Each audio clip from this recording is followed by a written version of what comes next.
Freem Family Brewers has opened up a second location in Milwaukee just south of Portland, so you're now less than a half hour away from their 20-plus taps of award-winning beer and consistently delicious food. Plus, they're in an old firehouse where they turned the old fire pole into a fully functioning tap, which I think is really cool. And if beer isn't really your thing, well, they also have 3 bars with seasonal cocktails. Freem Milwaukee is open daily from 11 a.m. to 9 p.m. Head over to freembeer.com for a full menu. That's PFRIEM beer.com. Looking for something different than the usual sports scene? Head over to Sticky Wicket, Portland's home for foreign sports. You can go watch cricket at all times, but there's also plenty of men's and women's soccer, rugby, Aussie rules football, and so much more. There's drag bingo at 7 p.m. on Wednesdays, trivia also at 7 on Thursdays, and free metal darts whenever. So get out of the house and cheer on your extremely niche sports team together. Visit Sticky Wicket in St. John's. For more info, go to stickywicketpub.com. That's stickywicketpub.com. Hey, it's executive producer John Notarianni. We're watching the news from over the weekend of President Trump's plan to send troops into Portland, and we're working to understand what it means for all of us. And honestly, we're still trying to make sense of it, like I'm sure all of you are. It's unprecedented, it's alarming, and already so many of our elected officials have come out strongly against this move. But at this point, really, the details are still pretty scarce. We're tracking all the developments, and we plan to talk about it a lot more this week. But in the meantime, we want to hear from you. What questions do you have about how all of this is going to play out? Email us at portland@citycast.fm or leave us a voicemail at 503-208-5448. All right, let's get into the show.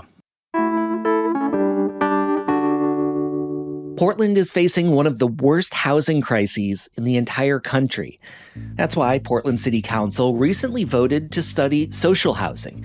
That's a model where homes are either publicly or nonprofit owned, and they're made permanently affordable, often mixed income.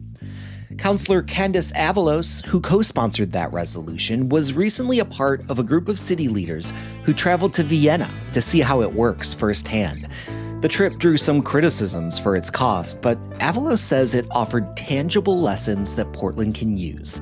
Today on CityCast Portland, she joins us to share what she learned and what steps our city realistically could take. It's Monday, September 29th. I'm John Notarianni in for Claudia Meza, and this is what Portland's talking about. All right, before we get into my conversation with Councilor Avalos, I wanted to remind you this is the last week of our Fall Neighbors campaign. CityCast Neighbors, it's all about finding ways to connect with your city and with your neighbors in a meaningful way. But it's also really a critical way that we fund this operation to keep making this podcast and the daily newsletter that you all rely on. Because your investment means we can keep bringing you conversations about stories that really help you understand what's going on in our city. Talking with people that are making decisions that affect all of our lives, people like Councilor Avalos. Plus, an investment in us really is like an investment in your city. You know, we highlight local businesses and organizations and restaurants that help you make choices about where you spend your dollars locally. Like, think about this. If you'd listened to the last week of episodes alone, you will have learned about the pesto and preserved tomato breakfast sandwich at Little Tea Bakery, the coconut cold brew with ube whip at Calissa Coffee, and the cheapest place in Portland to get psilocybin therapy. I mean, that's pretty amazing, right? We are always looking for new ways to keep you informed about the best community events, too, where you can connect with Portland and people who live in your community, invest your time, and get to know your neighbors. Becoming a CityCast Portland neighbor means we can keep doing all of that for you and helping to push forward ideas that are really going to make Portland thrive. You can join for just $10 a month, and you will immediately get our Neighbors Make Portland tote bag if you join today, which is super cool. But that swag is only available for the rest of the week, and then it's gone. So join today at members.citycast.fm. It's just $10 a month. All right. Thank you so much. Let's get into my conversation with Councilor Avalos. Let's start off by talking about what exactly social housing is. Because I think that sometimes when people hear that phrase, you get this idea of like old stereotypes of public housing projects, but that's not really exactly what we're talking about. Like, what is social housing in this context? So social housing has a couple of different components. There's kind of like municipal housing that is like built and owned by the government, but there's also limited profit nonprofits who also build the housing. And really what it in combination is a system that the government controls, manages to ensure that public housing is a public good, and that it is accessible and affordable to all their residents. And so they have all of these different levers that they pull. But ultimately, we in America are familiar with the concept of public housing.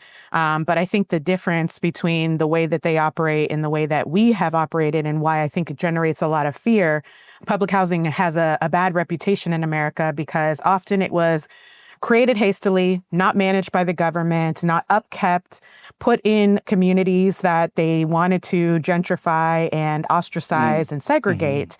And so it had a negative stigma because it was seen as something that only poor people of color had access to. And because a lot of those people had access to it, the government did not care to make sure that it was upkept, make sure that people could stay and that it was affordable, make sure that it was integrated in the city in a way that wasn't just, kind of on the outskirts of the city and like, we're putting you all here because this is what you deserve. That was the biggest thing about the way social housing is different, is that it is integrated very neatly into the larger framework of their city. And that reduces stigma, that allows for mixed income communities to live side by side. And they have really strong tenant protections so that you can ensure that it will stay affordable to you. The biggest thing too, not only do they have unlimited leases. I remember I talked with a member of parliament and she was like, what's the shortest lease that you guys have in America? And I was like, 1 month. Yeah. There are people who are living on a literally month-to-month basis, and that causes a lot of stress. And the Viennese people don't have that because with the municipal housing, they have unlimited leases. And I'm sorry to interrupt, but I just want to make sure I understand. So basically, we're talking about a system where the city would be like a developer? Is that it? Like the city is sort of in charge of getting this housing up and running, finding the land, negotiating the development of it, and then ultimately being an operator, right? Your landlord would be the city. Is that correct? Yeah, I would say so. I think one thing that was interesting was, they have a 100-year start, as we keep saying, right? Yeah. And a big reason that they have the infrastructure they have today is they did a lot of land banking.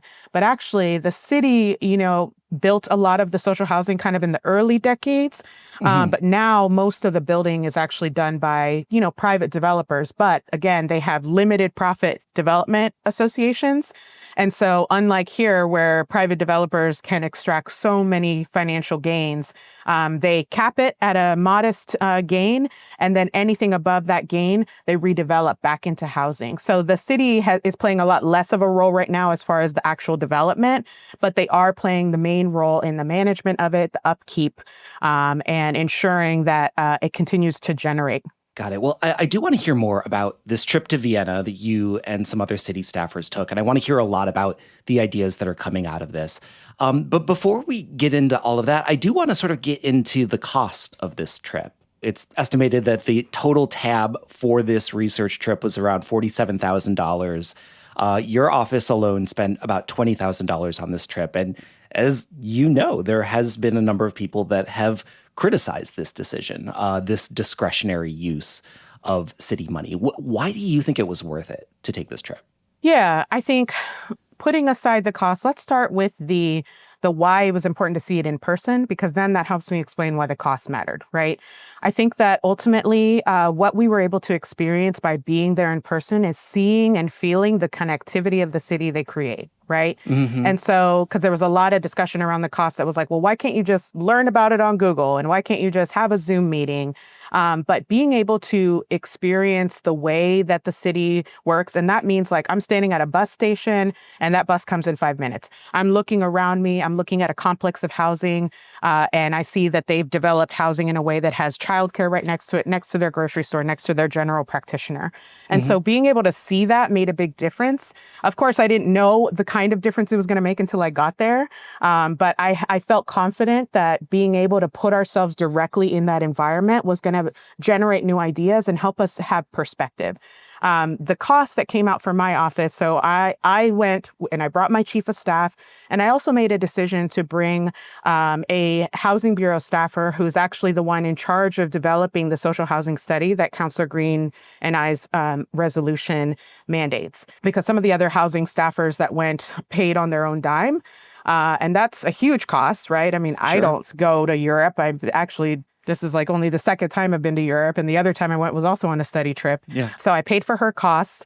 Part of the cost was not just the hotel and the plane and all of that, but also the program fee, because again, this was a program that was not led by the city. It was led by an external partner. And the other people that were on the trip with us were developers, nonprofits, advocates, and they all paid their own way too. So I believe that the cost, again, as we have said, we as counselors have a budget. And with that budget, we hire our staff, we do programming, we make other decisions. Counselors use their budgets for all kinds of reasons. Like I know, for example, some other counselors recently dropped thousands of dollars into a donation for a firefighter memorial, right? Mm-hmm. That's one way to use your money. Another way to use your money is to take a trip that is going to be combined with all of the different partners that I'm going to need to work with and who are going to come back with a greater understanding that if I miss that trip, I feel like I would be disconnected and I wouldn't have the lived experience and perspective that I could, inspire the conversations from here. So ultimately, yeah, I understand how people feel. I understand that on its face, it has a big price tag. I think in the grand scheme of things, it's a really small price tag given what we learned from it and given the percentage of my budget. I mean, I have a $1.3 million budget and I have chosen to use that to learn and engage with my communities and to advance East Portland's interests. And I saw this as fitting squarely within those goals. Got it. Yeah. I mean, and you mentioned you gave the example earlier of like being at a bus stop and like sort of seeing how it operates. Can you tell me a little bit more about like some of the things that you experienced, whether it was actually being there or like in the face-to-face conversations you had that you want to bring back to Portland that you would not have gotten if you hadn't been there? Yeah. I would think that the most transformative day for me, so this was on the second to last day, we had a speaker come and she is the founder of Black Voices Austria. And she talked about race and racism in Austria and how that kind of intersects with with all of these concepts. And then we went on a trip to visit her childhood home where her mom still lives. And when you arrived, you see a sign that shows like what the development looks like I guess the complex, if you will, that looks, I know there's another name for it that I'm forgetting. I guess it's Germundebau or something. The German words were really hard for me to commit to memory. I'm sorry. So we got there and she's telling us her story about how like this is where she grew up. And we walk into the complex and the first thing you see, well, first of all, we walked across the street from the bus stop. So the bus is right there, right? Mm-hmm. Right, accessible. As we're walking into the area, right next to the area is a grocery store. And then it's a car-free zone up, past that point, right? So now we're in this big plaza. And we look to the left and she says, this is where I went to see the doctor. And for Americans, that's already shocking because we know that they have like way better healthcare than we do, right? But the concept for me, honestly, it shook me because it just made me see how intentional they are about making things that every person needs, doctors, food. They have a childcare right next to it, a preschool. They're all connected, right? And that's, again, it's something that I just wouldn't have been able to understand without seeing that there and experiencing what, not only her telling her story about what it meant to live by these amenities, but what it meant for her neighbors, her family, and the way that all of them work together to keep community, right? Because I think the cool thing about something like that is she was describing like, if my mom was sick, for example, and we needed like to pick up a prescription or we needed some groceries, it's easy for their neighbors to chip in because the groceries are right there, right? You don't have to go far. Like to ask here, like for somebody, if my neighbor asked me to run an errand, it's like a whole dang thing, right? Whereas for them, they are able to build interpersonal community relationships due to the way infrastructure is situated next to each other. And that was huge for me. So this is more than just social housing is my point. Yeah. I mean, it sounds like an entire fully designed system of like just the way that like urban centers operate. And like I can see 100%. how appealing that is. I would love to get into a little bit of like, all right, so now that we have this concept, like what can we bring back to Portland and where are we going to go with this? But before we get there, let's take a quick break.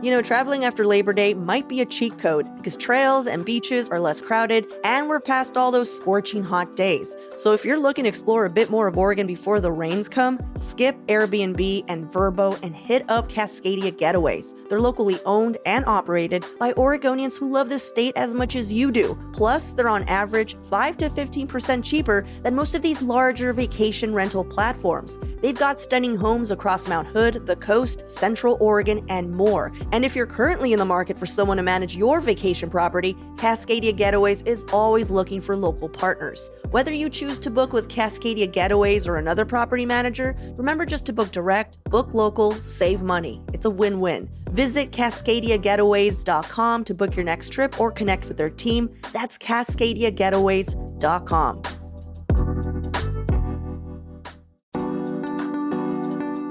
If you've been thinking about replacing your old and drafty windows, Window Nation is having a flash sale right now that's running through September 30th, where they're taking 60% off all windows. And you can choose from over 1,500 styles and colors, and Window Nation uses windows made right here in Portland by Milgard that come with a lifetime warranty. Window Nation also has an A+ rating from the Better Business Bureau and over 45,000 5-star reviews. There's a reason Forbes recently ranked them highest on their list of best window installation companies. You can trust Window Nation for high-quality, affordable windows. And right now, you can also put zero down, make zero payments, and pay zero interest for 2 years. That's right, you could pay nothing until 2027. Schedule a fast, free estimate now with Window Nation at windownation.com. That's windownation.com. License number OR 249065.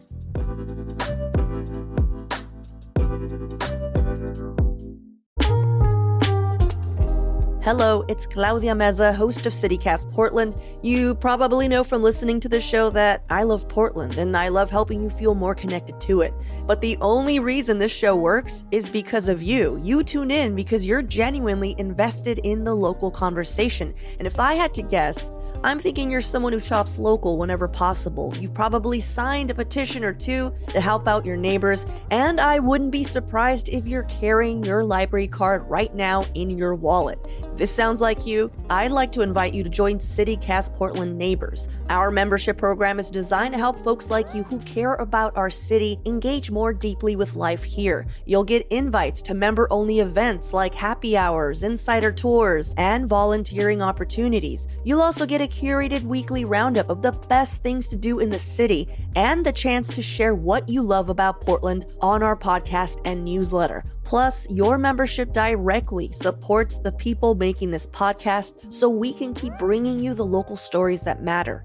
Become a CityCast Portland neighbor for only $10 a month or $100 a year at membership.citycast.fm. That's membership.citycast.fm. And now through October 3rd, when you sign up, you get this awesome tote bag that says, "Neighbors Make Portland." Because it's true, when neighbors show up, our community thrives. So if you join today, you'll get that tote at membership.citycast.fm. Thank you so much.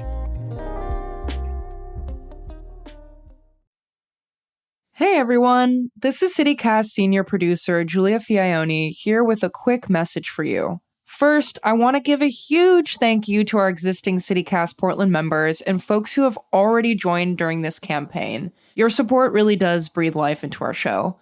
And one of the things we hear most often from you, the folks who choose to support us, is that they couldn't imagine their life without CityCast Portland. And honestly, as a producer of this show, I really can't imagine my life without it either. As a listener, you may not realize this, but when we make this show every day, we really are learning about our city alongside you. The issues you ask us to cover teach us something new about Portland every time. And as a transplant from another city, making this show every day has really made me love Portland more. So if we've made an impact on you, if we're part of your daily routine, your morning dog walk or commute to work, or if you find yourself talking about us to your friends or sometimes problematic family, we love your support. Becoming a neighbor is the best way for you to tell us, this work matters to me and I want it to stick around. Plus, during our fall campaign, anyone who joins is getting our extra special Neighbors Make Portland tote. But you have to sign up right now to get it, so don't wait. So please take a moment to support this show and let us celebrate you with all of our exclusive perks. Join right now for $10 a month or $100 a year at membership.citycast.fm. That's membership.citycast.fm. Now back to the conversation. Well, you just sort of gave us this picture of, this beautiful, walkable urban center that they've been able to achieve in Vienna, where you visited. But as you mentioned before, one, they have 100-year head start on us. They've been working on this type of infrastructure development for a really, really long time. They also just have a really different federal government and system of federal investment. And I'm wondering how you see the political reality of providing the support for something like this. How would that work here in Portland?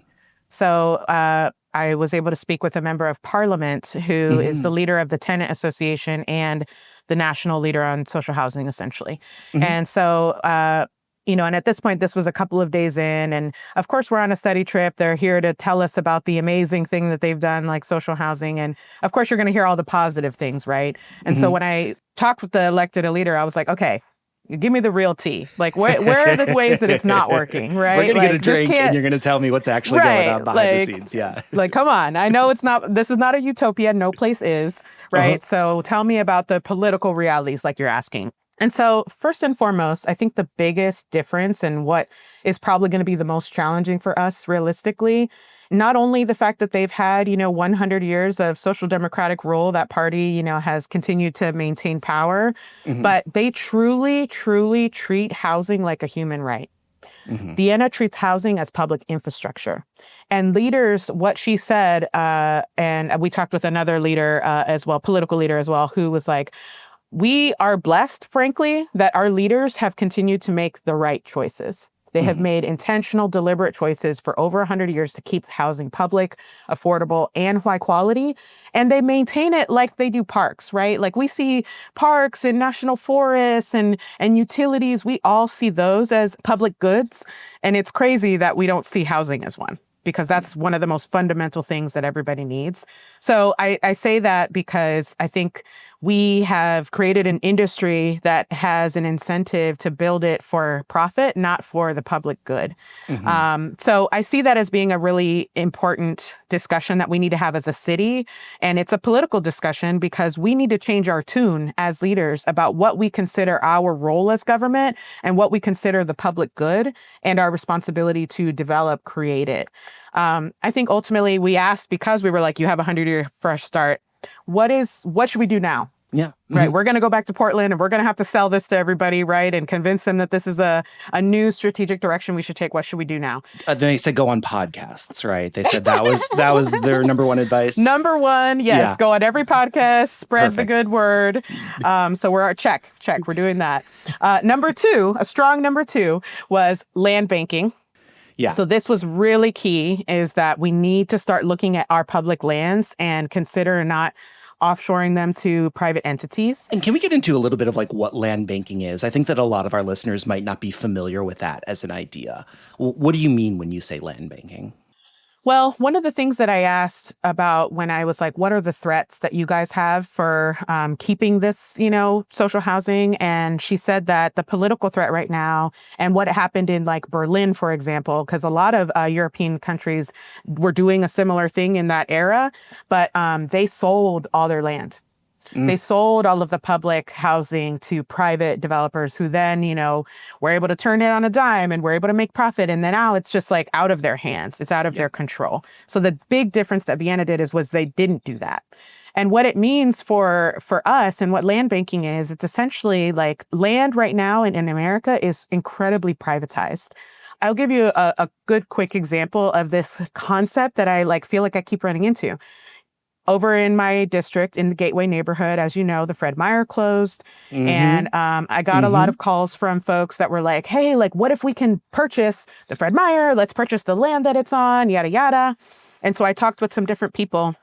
And the overwhelming sentiment I got from bureaucrats, if you will, was, oh, no, no, no, no. We don't want to manage land. We don't want to manage these assets because they have liability, they have costs, upkeep costs. It's better to develop that with a private partner and then decide, what to do with it. And I was like, but then if we give it to a private partner, how are we going to ensure that they're going to use it for the public good that we want it to be, right? How are we going to ensure that we do that? And their answer was, oh, CBAs, community benefit agreements. Okay.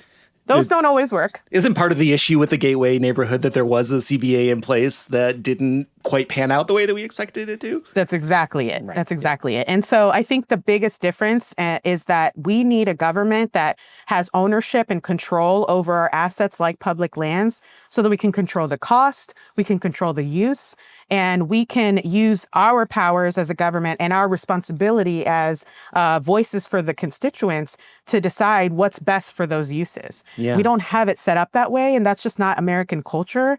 And that's a huge difference, of course, when we talk about what's the applicability in Portland. But I think that if we start to land bank, if we start to hold on to those lands and figure out how we can, what does it mean to hold on to it? And what do we do in the meantime before we can redevelop it? Because obviously we've got money issues and all these other problems. I think we're going to be able to start shifting the responsibility of who owns the land in the city and who decides what happens to it. I love land banking. A little bit aside, I grew up in Michigan, right? And there was a lot of really innovative land banking that happened in Michigan in like the 90s and early 2000s. Everybody talked about Genesee County, where Flint, Michigan is. They had a really forward-thinking plan to like acquire a bunch of land through land banking and use it to sort of redevelop that area. But I've always thought of land banking as primarily working in a place where like the land is cheap and that there needs to be a sort of government stepping in to put all this together and like push the redevelopment through. And unfortunately in Portland, we have the opposite problem. Like this land's really expensive. And, if the city is going to need to purchase it at market rates, that's going to be really, really tough. Like, is there any sort of discussion about like an eminent domain situation, or are we just going to try and come up with millions and millions and millions of dollars to buy the land for this land bank?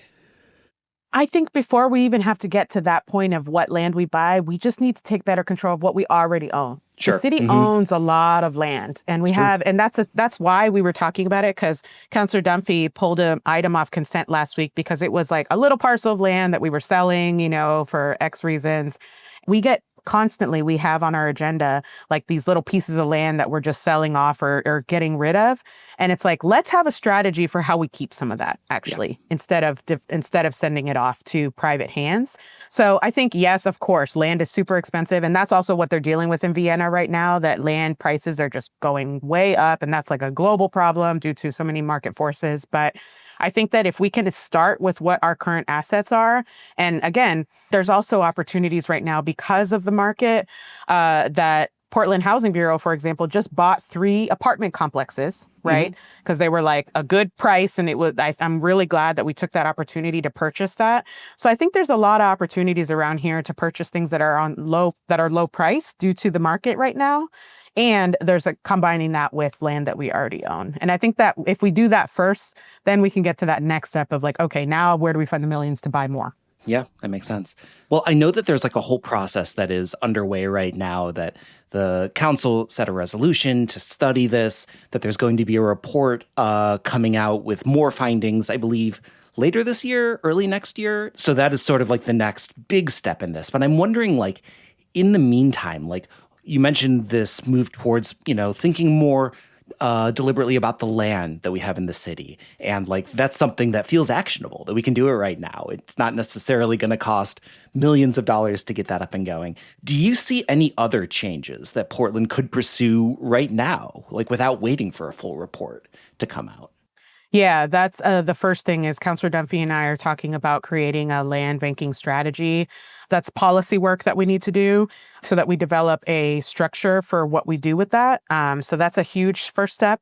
I think another big first step, again, is how we are helping enhance the rental services department and protect people from getting evicted. Those two are really easy. Well, not easy. Easy in the sense that everything's easy. Easy in the sense that we can do it right now. Yeah. We don't have to wait for a broader, strategy to do that. So I see that as being where I plan, at least, on spending some of my energy in the next few months while we wait for the full study to be developed. And we're going to get a checkpoint on it in December, and the final study is due by spring. Yeah. I also wonder if you've looked into any of the places closer to home that are working on this idea and that are looking at the implementation of moving social housing forward in the sort of financial and political systems of the United States. I know Seattle's thinking about it. Yep. You could have just taken the Amtrak to Seattle. Why didn't you do that? Yes, absolutely. Seattle is really killing it, honestly, on this front, and they have taken really big strides. They kind of started out with the framework, and then they went back around and did the funding. There's also LA. They have been, we talked with some folks with LA because, as you know, they have the millionaire tax, I think they call it. Yeah. I only know about it because I watch Selling Sunset, and they're always complaining about it on that show. So it's where funny all to great policy ideas come from, yeah.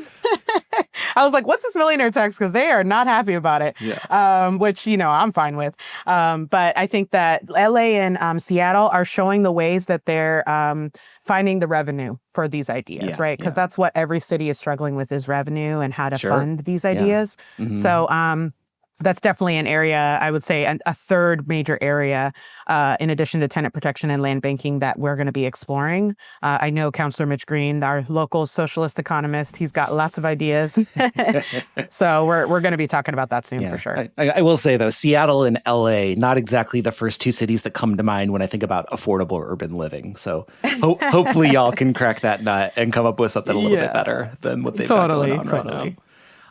Well, Councilor Avalos, this is all really cool stuff. Thank you for taking the time to come on and tell us about your findings. And we're looking forward to seeing where all of this goes in the future. Can't wait to hear more. Thank you. Thanks for the opportunity. And I just want to end on, I really hope that the community sees that we are trying to be innovative and we're trying to break out of our box. And that's a big part of what this trip was about. And I think that we really gleaned some great ideas. And I'm looking forward to the people mobilizing behind it, because we're also going to need people to be excited about it too. You create the affordable housing, people will mobilize. I can guarantee that. All right. For sure. Thanks again. Thank you.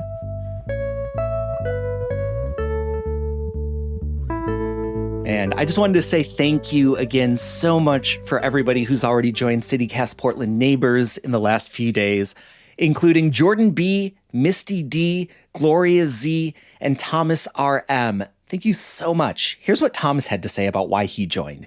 He says, "I've been listening for the last year. This podcast is a celebration of our community.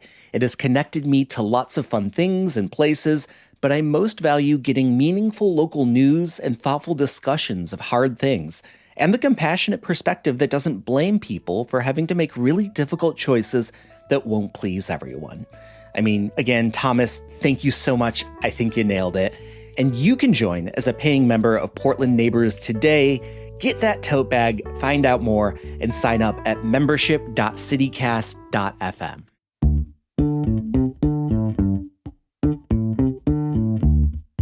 Well, that's all for us today here on CityCast Portland, but thank you so much for listening. If you enjoyed the show, why not tell a friend about it or leave us a rating or a review? And don't forget, you can support the show and get great perks by becoming a CityCast neighbor. Just visit membership.citycast.fm. We'll be back tomorrow morning with more from around the city. Until then, see you at Slim's.